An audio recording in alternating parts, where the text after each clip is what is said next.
Good morning, students. Welcome back in your English grammar class. How are you all? I hope you all are fit and fine. So I hope you all have enjoyed your summer vacations. So now we will again start learning new topics in English grammar. Without wasting time, let's start. So this is our new topic, chapter 7, nouns. So before summer vacation, we done till this topic, chapter number 6, interrogative sentences, right? So today we will start with our new topic, nouns. So noun, you all know the name of any person, place, animal or thing, right? You all are very well aware with noun, that what nouns are. So यहाँ पे हमें parts of speech का एक introduction given है. Part of speech is what? See, जो sentence होता है, जो हम सेंटेंस बोलते हैं, वो क्या है? वो एक स्पीच है, राइट? सो उस सेंटेंस के अंदर डिफरेंट पार्ट्स होते हैं. उसके अंदर नाउन भी होता है, प्रोनाउन भी होता है, वर्ब भी होती है, राइट? सो ये जो डिफरेंट पार्ट्स होते हैं सेंटेंस के, वो होती हैं parts of speech. So we say sentences to convey messages. The sentences are made up of words.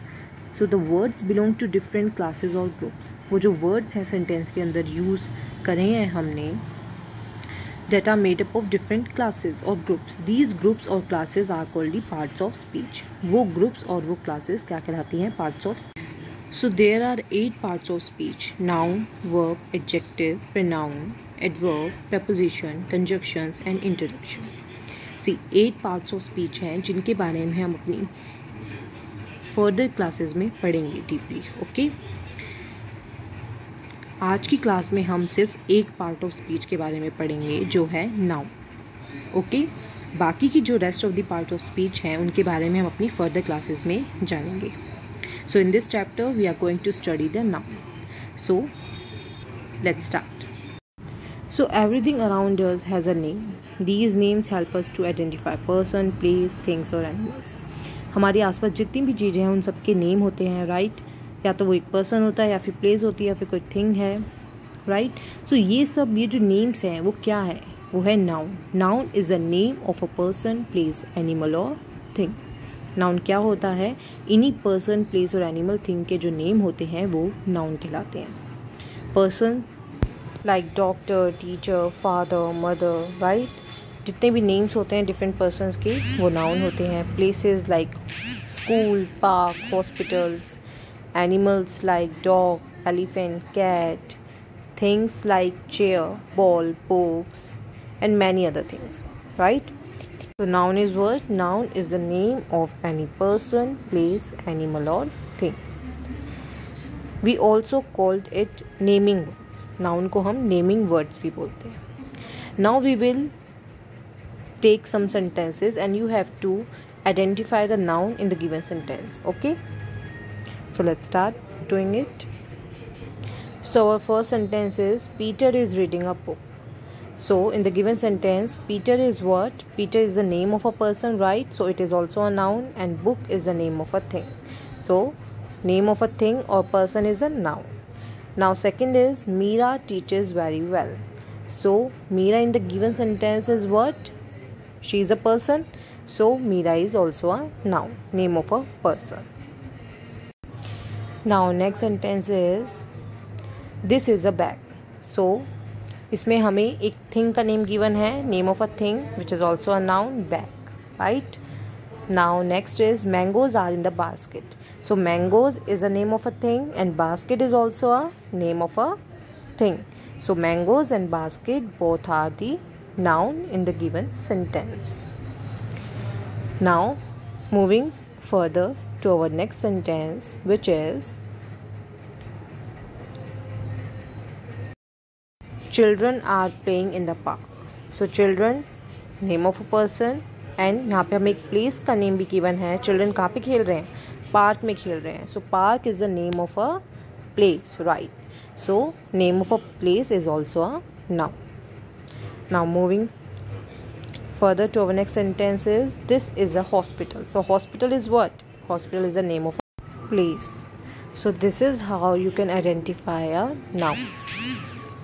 I hope you understood this topic. So now you all have to do the exercise given in your English grammar book. So I will explain you that what you have to do in these exercise. So your first exercise is underline the nouns in these sentences and write them in the space given. See, आपको ये जो space given है उसमें आपको nouns को लिखना है. पहले सेंटेंस में अंडरलाइन करना है, नाउन को आइडेंटिफाई करना है, देन गिवन स्पेस में आपको उनको लिखना है. For example first is I prefer coffee और coffee to tea. So coffee और tea is what? It's a name of a thing, so it's a noun. So इनको अंडरलाइन किया एंड गिवन स्पेस में हमने नोट डाउन कर दिया. ऐसे ही आपको रेस्ट ऑफ द सेंटेंसेज में नाउन को आइडेंटिफाई करना है. Now exercise 2 is look at these pictures. You will find a lion, cow, a horse and a camel. They are all animals. There is an owl in the picture too. It's not an animal, it's a bird. It is stranger in the group of animals. See, हमें group of animals given है and in group of animals में हमें एक bird given है. सो bird क्या हो गया? Bird एक स्ट्रेंजर हो गया इन ग्रुप ऑफ एनिमल्स में.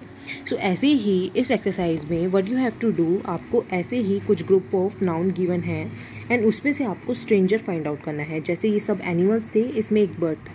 सो बर्ड्स इज़ अ स्ट्रेंजर, हमने बर्ड को अलग सर्कल कर दिया, राइट. ऐसे ही आपको कुछ ग्रुप्स गिवन है जिसमें आपको स्ट्रेंजर्स आइडेंटिफाई करने हैं. फॉर एग्जाम्पल फर्स्ट ग्रुप हमें गिवन है owl, parrot, cow, crow, sparrow. So owl, parrot, crow and sparrow, these all are what? They all are birds. And cow क्या है? काउ एक एनिमल है. So cow is a stranger, so हमने cow को circle कर दिया. ऐसे ही आपको बाकी की एक्सरसाइज खुद से करनी है. Now next exercise is exercise 3, fill in the blanks with the nouns given below. See, आपको ये नाउन्स गिवन है बॉक्स में एंड आपको सेंटेंस को रीड करना है एंड उसमें जो नाउन आना चाहिए वो आपको लिखना है. For example sweeper sweeps the floor. The sweeper sweeps the floor. कौन स्वीप करता है फ्लोर को? स्वीपर. सो यहाँ पे मैंने करेक्ट नाउन फिल कर दिया है. Like the dash cuts hair. Who cut the hair? Barber. So barber यहाँ पे करेक्ट नाउन है जो यहाँ पे आना चाहिए इस प्लेस में. So the barber cuts the hair. Rest of the sentences आप खुद से करेंगे. Okay. Exercise 4 is underline the nouns in the story. See, आपको एक स्टोरी गिवन है एंड इसमें what you have to do, you have to underline the nouns. You all know what noun is. So आपको इस story में noun को identify करना है और उसको अंडरलाइन करना है.